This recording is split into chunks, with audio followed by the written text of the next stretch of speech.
You can't hear me anymore. I'm going to go further. You're the next contestant on The Price is Right.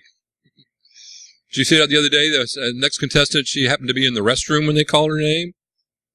And they're calling Jane Doe, nothing. Jane Doe, nothing. And then here she comes out of the bathroom. I just want to share that with you since we don't want to do all tech today, you know. So if I back up to this, can you hear me in the back of the room? That's a yes or no? So at this point, everybody can hear me pretty well, correct? All right. Well, let's get started. With us this morning, we have Mr. Wes Lambert. A little bit about Wes. The title of his speech is 2020 Enterprise Security Monitoring, Seen Clearly with Security Onion. Wes is a senior engineer at Security Onion Solutions, where he helps companies to implement enterprise security monitoring solutions and better understand their computer networks. Is that right? That's correct. Wow. Wes is a huge fan of open source software projects and loves to solve problems and enhance organizational security using completely free and easily deployable tools. In his presentation today, in this day and age, network breaches and security incidents are all but uncommon. As a community, we have begun to shift away from the age-old magic box approach of simply relying on the perimeter firewall to keep bad guys out, and have moved towards a stance in which we assume that at some point the bad guys will make their way into our network.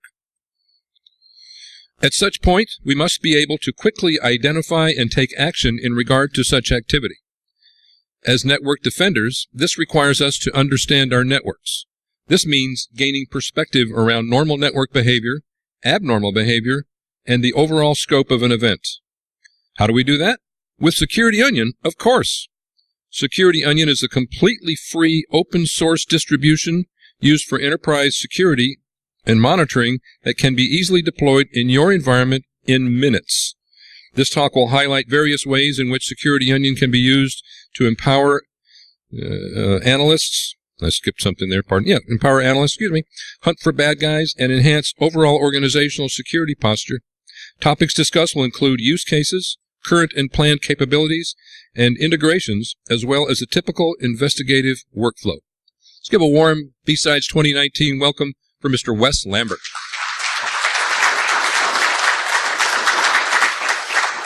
All right. Thank you, guys. Everybody doing all right this morning? Awesome. All right. Now, I just want to preface this with saying I will not be brewing any coffee today. So I'm sorry. I'm just going to throw that out there. No coffee.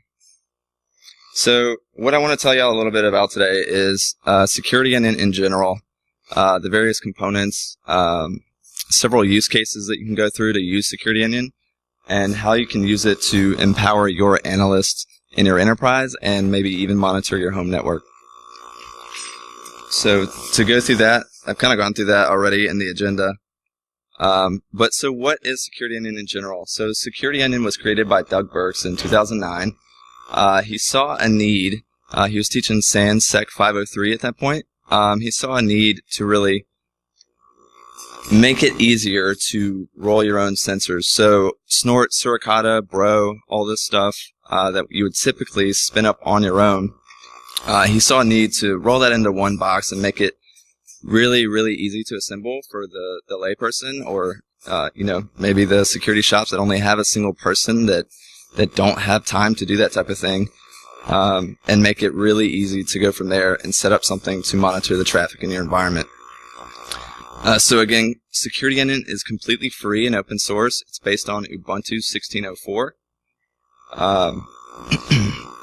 Excuse me. So using it, you can, of course, analyze your network traffic, correlate that network traffic with other data to gather various assumptions about your network traffic and really identify anomalies in your environment. So Security Onion can be installed from an ISO image. We also have Ubuntu PPA packages, so you can install it on top of an existing Ubuntu 16.04 installation. It also uses a span port or a tap typically to gather that network traffic. So in a typical setup, either you would set up a switch port with all that traffic from all the other ports mirrored to it, and then monitor that in your Security Onion promiscuous port. It's super easy to set up, and you can install a node in just minutes. So what can I do with Security Onion? Well, we've got Dog here to help you out with that. So you can monitor your enterprise. You can research malware communication. You can identify gaps in technical controls. So a lot of times we might see in environments where people who aren't developers or developers having access to everything everywhere. So maybe we want to tighten that down. Maybe we want to restrict certain access for certain people, of course, to production databases. And this can help us to identify that activity that's occurring and, basically improve the processes from there. It can also be used to identify malfunctioning applications. So if you've got applications that aren't working as they should, and they're sending out all crazy network traffic, across your network, it helps to identify things like that as well. So it's very useful for that. I've actually, in my previous job, it's helped me to identify a lot of issues that maybe engineering or IT maybe did not see at the time, or maybe that some other departments like development hadn't foreseen before. So it can be very helpful in that regard. Of course, you can also go threat hunting. You can channel your inner dog and get your threat hunting on. So we've got various utilities to do that in Security Onion, which I'll get into a little bit more in just a minute. You can find bad guys doing bad things. You can find employees doing bad things. You can also find employees doing not so smart things. And, maybe Joe in accounting sending credit card data outside and, plain text email to somebody or maybe sending it home because it's just easier, right? So, and you may find employees doing weird things, and, you always want to make sure you follow the appropriate protocol with HR in that regard. So some of the tools that are included with Security Onion, as far as the backend is concerned, include Snort or Suricata. So typically, we'll let you choose between Snort and Suricata in the install. And based on that, you have your signature-based IDS, as well as Bro, which is a more policy-neutral IDS. So instead of telling you, this thing is good or bad, it just lets you know if it's RFC compliant or not, and if not, it lets you know about it and lets you make that determination yourself and try to determine where to go from there. Additionally, we have Wazoo. So I'm not sure if you've heard of OSEC, but Wazoo is a newer fork of OSEC with a lot of updated features and improvements for the host-based component. And of course, NetSniffNG for full packet capture, syslogNG for all of our log transport right now. However, that will be going away in the future. We have the Elastic Stack now integrated with Security Onion, so it makes it very easy to send a lot of data in from a lot of different hosts or a lot of different sources, process and enrich that data. So it can be very useful as well. Also Curator for index management. So we need a method to maintain these indexes that we're generating from all this data that we're collecting, and Curator helps us to do that by defining either age-based or disk-based retention policies. And last, we have Elast Alert for alerting. It's very flexible, and I'll get into that a little bit more just a little later. For the analysis tools, we have several. Sguil is a Tickle TK client, and also has a backend Sguil server that we connect to look at alert data for the NIDS alerts and also the HIDS alerts, so the network intrusion-based stuff and the host-based stuff. And we also have Squert, which is essentially a clone of Sguil, except it's web-based PHP. And also Kibana from the Elastic Stack, which is very good for performing visualizations and aggregating our data. We have Network Miner, which will allow you to extract PCAPs, extract files, certificate files, text files, you name it. Wireshark allows you more so to drill into the packet details. So we can pivot from Sguil to Wireshark, which makes it very easy to get in to those packet details, going just from a NIDS alert to getting more context immediately. And also we include CyberChef now. So CyberChef you can use, you might have used it before. Does anybody in here use CyberChef? Awesome. Awesome. So you know how you can use it for encoding and decoding, decrypting or disassembly. So it's very useful in that regard if you have some text that you've or some other information that you've gathered from an alert or from an investigation. And we keep that as a local copy with Security Onion, so it makes it very easy to utilize. To get into the data a little bit, Security Onion collects quite a bit of data about your network, and again can collect a greater amount from even other sources. But one of them is the alert data, one of the data types, and that's generated by Suricata and Snort primarily. And what that does is it basically tells us that something happened that it thinks is bad or not normal, and it's going to, of course, match a rule, which is typically referred to as a Snort rule. I'm sure plenty of you might be familiar with that terminology, but here we have one for some Trojan activity right here. And again, that's just one of the data types that Security Onion provides and allows us to pivot to other data types from. We also have host data. So Wazoo, our host-based intrusion detection system, performs file integrity monitoring and also allows you to ship those logs off from an endpoint. So if you install a Wazoo agent on an endpoint, you can take those logs and ship them to your Security Onion server or your Wazoo manager, wherever you run that node. So that's very useful as well. We have compatibility now and integration with beats. So Elastic, the Elastic Stack, I'm sure some of you, again, are familiar with beats, WinLog beat, file beat, all of those. They're also very flexible in being able to pick up those logs from those endpoints, ship them off to Security Onion, and then we process them with Logstash for further enrichment and other abilities to correlate that with your other data.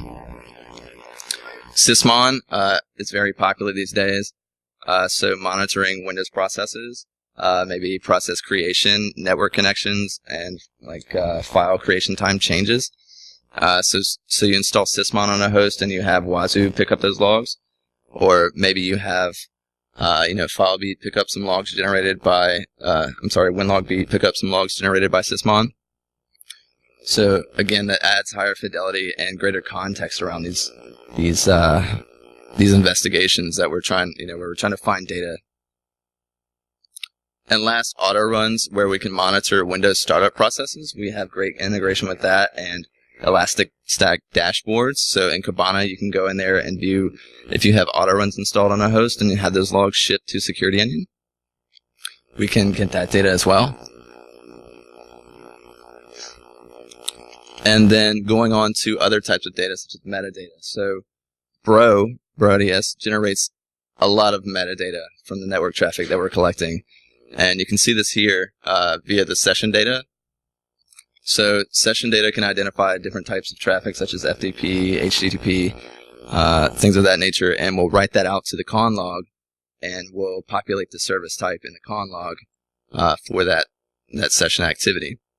And that conn log provides a unique identifier that allows us to correlate that across to other logs, such as the files log, and just other logs in general. So it's a nice pivot point to have across all the logs in your environment. Again, with the asset data, the software log is useful in the fact that it logs the software names. So if you have HTTP servers, or if you have FTP servers, or some other type of software, it will log that software down in the log with various attributes and characteristics. So you can review what software is going across your network and see any anomalies there. So it's very useful in that regard. Also, transaction data. You've got HTTP, DNS. So you can see what's going on when these HTTP or FTP sessions happen. Bro's logs are very verbose and provide a lot of information where we can start to gather more and more context around and scope an event. Additionally, with the SSH log, now including hash metadata, which is awesome. So like SSH, like server and client versions, stuff like that, can be very useful in correlating that and providing a unique identifier, as well as the JA3 stuff, which I'll discuss in just a moment from the SSL log. And we've got some others like the file data and the detection. So Bro has an Intel framework where you can feed it Intel from your various appliances maybe, or Intel sources, to include, some of them to include Alien Vault, OTX, MISP, so you can export NIDS events, or, Bro Intel from MISP, and then use it in Security Onion. We actually have something on my GitHub for that, which I can point you towards later, but it's pretty cool stuff that you can do with that as well.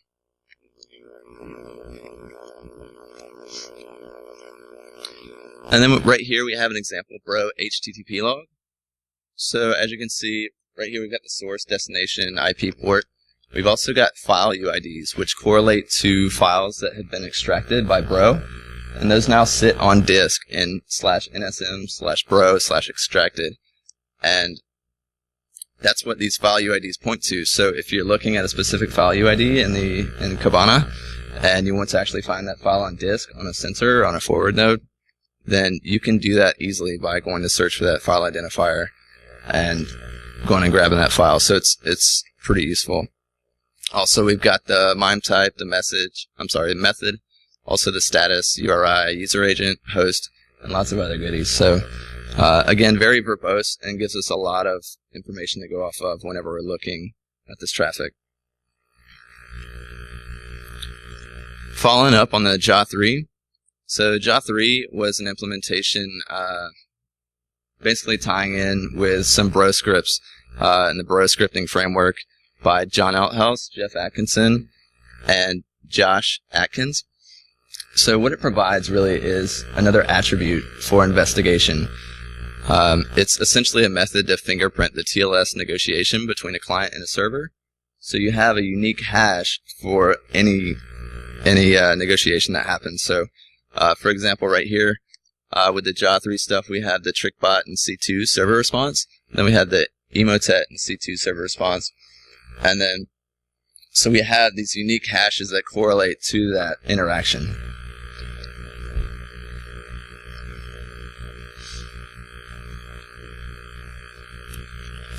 Another type of data that we collect is full content data, also known as PCAP. So NetSniffNG writes this full content data to disk in the /NSM directory. And what this does, it allows us to get the full conversation between two hosts. So as you can see right here, we have a host connecting up to an FTP server. And what's great about this is that, you know, unless you're monitoring encrypted traffic, which I realize that is common, you will be able to get the full details of the conversation. And this is also accessible through Sguil, Squert, Kibana. Sguil, Squert, and Kibana via our utility called CatMe, which allows you to pull that transcript back. As an example from Sguil, you can pivot to Network Miner to automatically extract relevant details for that PCAP data. And you can also pivot to Wireshark again to drill down into greater packet details.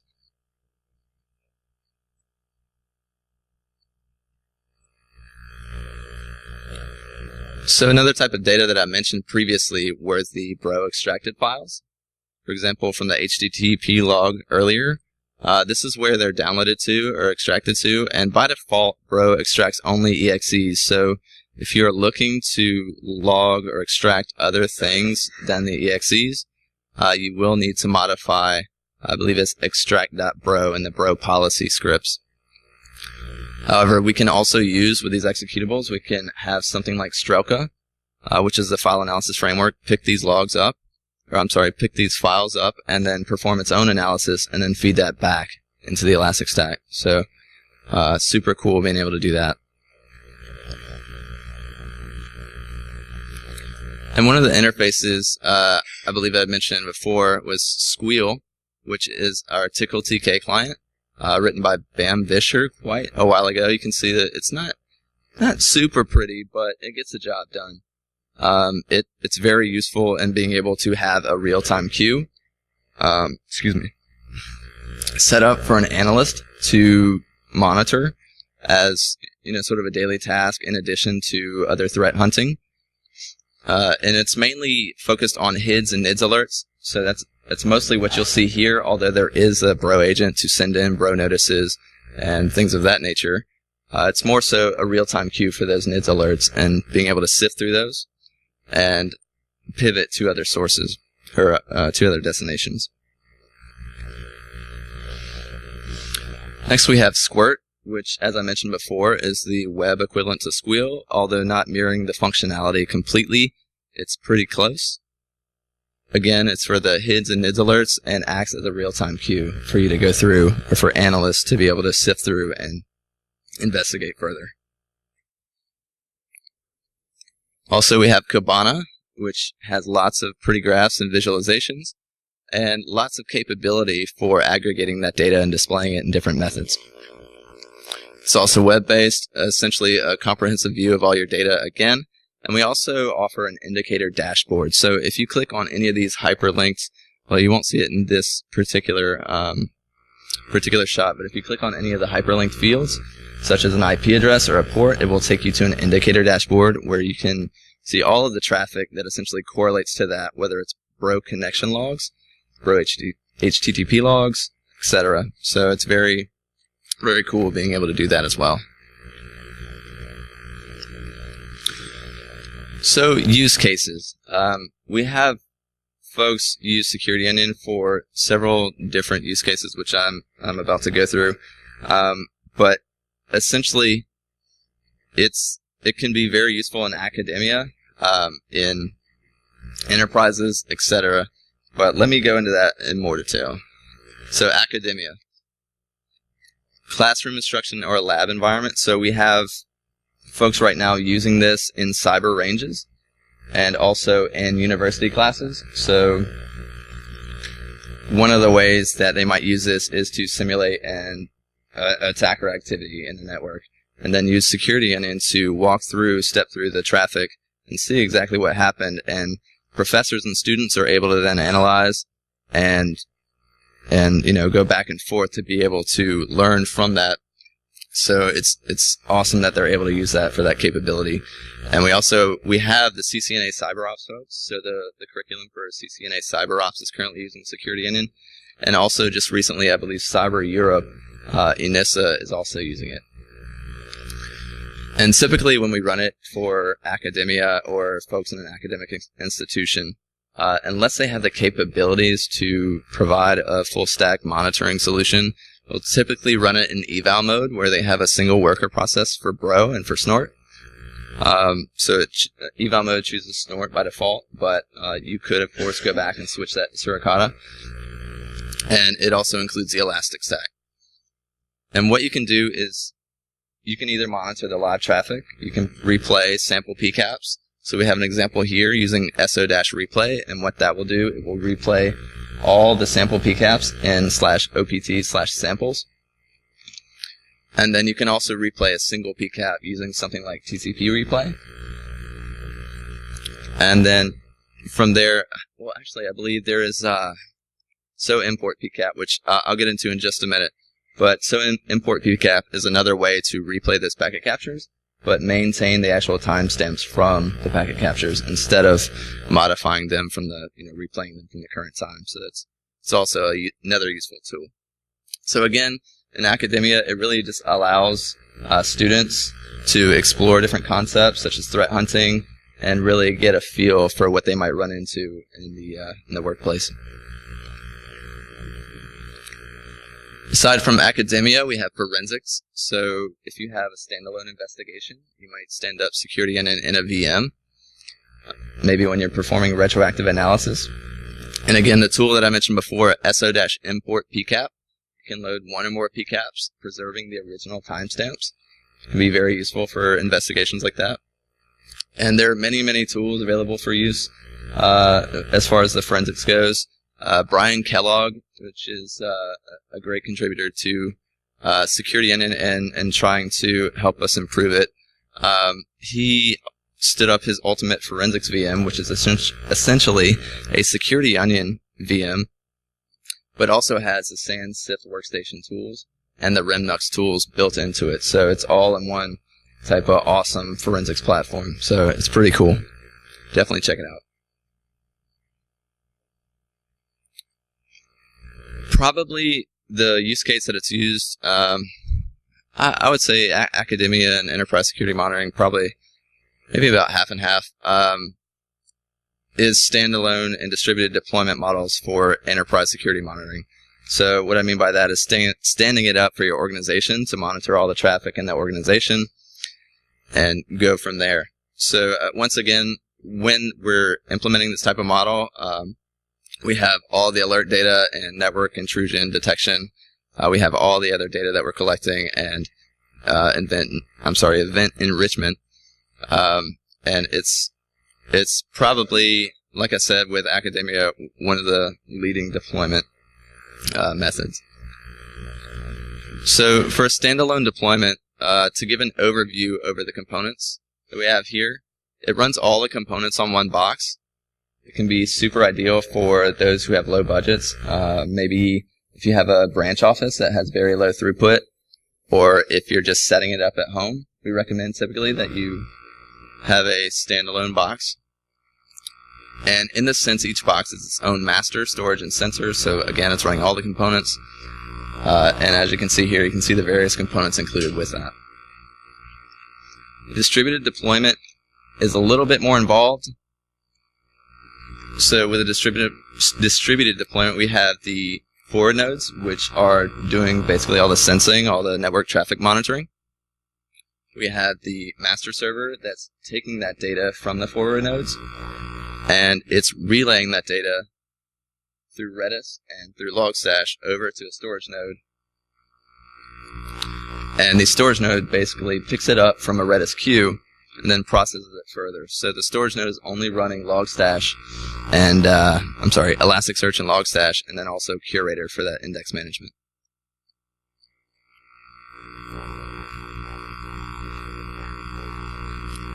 And I think the last use case here I have is an Analyst VM. So typically, folks in an enterprise, you don't want to connect directly to your master server and run Sguil there. You will probably bog it down if you've got decent throughput traffic. It takes advantage of the Security Onion ISO image. So essentially, all you do is install the ISO image on top of, just in a VM, and then from there, you just run the first phase of setup to configure the network interface and the tools, and you don't have to configure anything else from there. It's just set up and ready to go. You can use Sguil to connect up to your Sguil server on Security Onion. You just run an so-allow firewall rule to allow that box in. And from there, you can rock and roll and investigate traffic just as you would if you were local to the box. So it's super awesome to be able to have something like that. And again, it can tie in still very nicely if you want to tie in with your Analyst VM, the forensics capabilities from Brian Kellogg.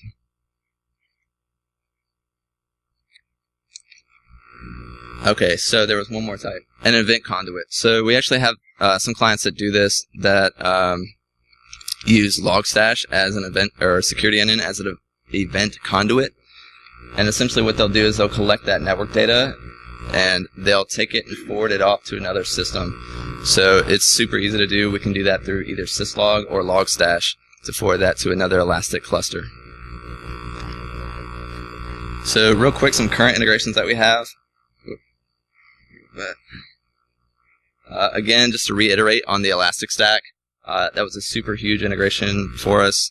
A lot of time developing that, and making sure that that went smoothly. So again, Elasticsearch for the event indexing and storage, Logstash for the processing and enrichment, Kibana data visualization, and so on. And again, to harp on Logstash a little bit, we can perform that enrichment. So we can do things like IP enrichment. We can pull from external sources or sources local to the box, and we can perform per host mappings. For example, if we wanted to group a box from a development group to a tag or a label inside of Kibana. Alerting. So with ElastAlert, we can do lots of awesome alerting from events inside of Elasticsearch. And the way we do that is we write, of course, user-supplied rules that trigger on certain event types or conditions or values. And from there, we can integrate right now natively with Jira, Slack, the Hive, and even more stuff. And then you can also I've done some of this stuff, but custom Python scripting to integrate with MISP or GUR or GUR's successor, Velociraptor. And you could even run flows, query for info inside of GUR from ElastAlert. Oh, and Sigma rules. I'm not sure. Anybody heard of Sigma rules? Okay, so basically a generic format for threat hunting and detection.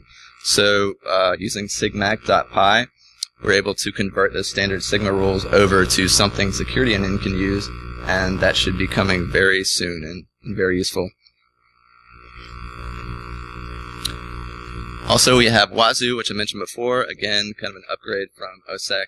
It's been awesome so far, and it also has compliance mapping for its rule set. So PCI DSS, GPT 13, and you can also maintain a CVE database, I believe, with this Wazoo stuff. So very cool. Also, like I mentioned before, CyberChef, local copy. It's built into Security Onion now. So it's very useful to have whenever you're trying to do that encoding or decoding or decryption type stuff. So real quick, some planned integrations. XPack. I know a lot of folks have been asking for XPack. We have been working with the Elastic folks to be able to distribute a completely open source version of Security Onion and one that includes basically the free license of XPack. So we got some features here that are pretty useful. We think that'll be helpful. Of course, for the more enterprise features, you will have to, of course, purchase a license for XPack. And another biggie, Hybrid Hunter. So this is our new development effort. I'm not going to spend too much time on here right now talking about it, but it's almost entirely Docker driven. So we use Salt for the orchestration and everything else pretty much in a Docker container, and allows us to be a lot more flexible to make changes more quickly and really to tack on other stuff that we want to add super easily and start integrating with more stuff, correlating against other things and doing lots of good fun. Also, Grafana will be coming. That will be part of Hybrid Hunter, so you can have the analytics and performance monitoring that comes along with that. It uses Telegraph and InfluxDB for its telemetry database, and it allows us to monitor all our nodes, our Security Onion hosts, in real time, which will be super awesome to see, like packet capture loss or I/O and things like that. Additionally, with Hybrid Hunter, we have an OS query and Fleet integration. So with Fleet, you can monitor your Linux, Mac, Windows hosts, perform SQL-like queries across all those hosts on your enterprise, and building this into Security Onion, we will be able to pivot across from logs in Kibana to that Fleet instance and do that. Last, I believe, is Stenographer will replace NetSniff and G for a full PCAP. It'll allow us to be a little bit more performant and be a little more flexible. Oh, one more, Strelka. So we will be integrating Strelka, which I mentioned before was a file analysis framework, which would be super awesome to have this in there. By default, to be able to, again, analyze all those files that Bro provides from those extracted files and then feed that back in to the Elastic Stack for greater correlational capability. So I think I'm running out of time here. I'm going to try to go through a typical investigative workflow fairly quickly. Right here, so we're starting, in this workflow, we're just starting from Sguil, and we see an alert we want to investigate. So from Sguil, we can right-click the alert ID, and from there, we can pivot to Transcript, to Wireshark, to Network Miner, to various things. Also including, you can see on the other side, you can do lookups to various services and even Kibana. So in this case, we will go to Transcript, and for the alert that we were looking at, we can pull that full conversation, again, via CATME. I'm sorry, this is not via CATME from Sguil, but TCP flow. But same deal, so we can pull up that full conversation again and look at what's going on between those two hosts. From Sguil, we can also pivot to Network Miner. So one of the things that alert was telling us about was that something was downloaded, and we can see here that it was this doc.exe. And we can also see here how Network Miner has extracted this doc.exe, and we can see it on our local file system on our Analyst VM. From there, we can submit it to VirusTotal or do whatever types of fun things we want to do with it. Additionally, we could pivot to Wireshark if we wanted to and drill into those packet details. And we could also pivot from the source or destination IP into Kibana. And from there, we can go to the indicator dashboard, where we'll see all the different types of logs associated with that source IP or destination IP. And so on this one, we're going to be filtering on the Bro FTP, because it looks interesting. And we can see various events here. We'll investigate the first. And so if we investigate the first, we see various details. And, all right, that looks good, but I want to see what the transcript looks like. So I pivot off the _ID field. And then I see some FTP activity, which is interesting. So from there, we can look at other things. We can go back to the indicator dashboard, and we can actually look at some other FTP data that we've pulled out of the stream, which may not be related to this other particular thing. So we go again, and we see the various details for the FTP data logs, and then we click the alert ID. And we see this GSEC dump thing. So that's interesting. And we also see on another log a RAR archive file. Kind of interesting.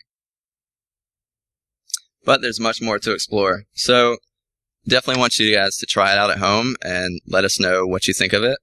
The sample PCAP that I was actually going through here is in OPT samples. It looks like I had a typo actually. It's mark OFU/outbound.pcap. And you can replay that with the TCP replay if you want to, or you can, of course, use the SO import PCAP with that. So as far as that goes, I think that's all I've got.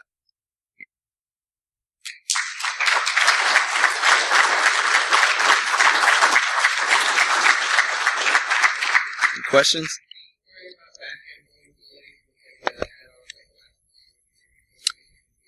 We handle them as needed. Really, so we update packages right now, so the Ubuntu PPA packages and things of that nature. So we kind of handle it through our own testing stream before it rolls out to production. But yeah, we try to remediate stuff like that as much as possible. Any other questions? Yeah.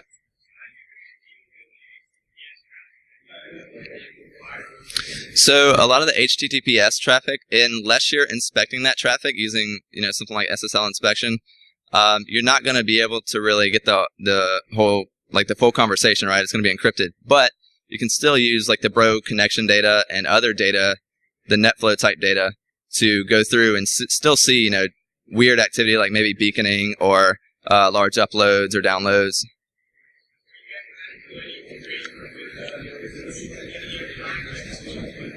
I'm sorry, just a little. Okay. No, it's really based on the company or the user themselves, what they use, I guess, and trying to decrypt it on their own, perform their own decryption. Yeah. Anybody else? All right. Well, thank you guys for coming.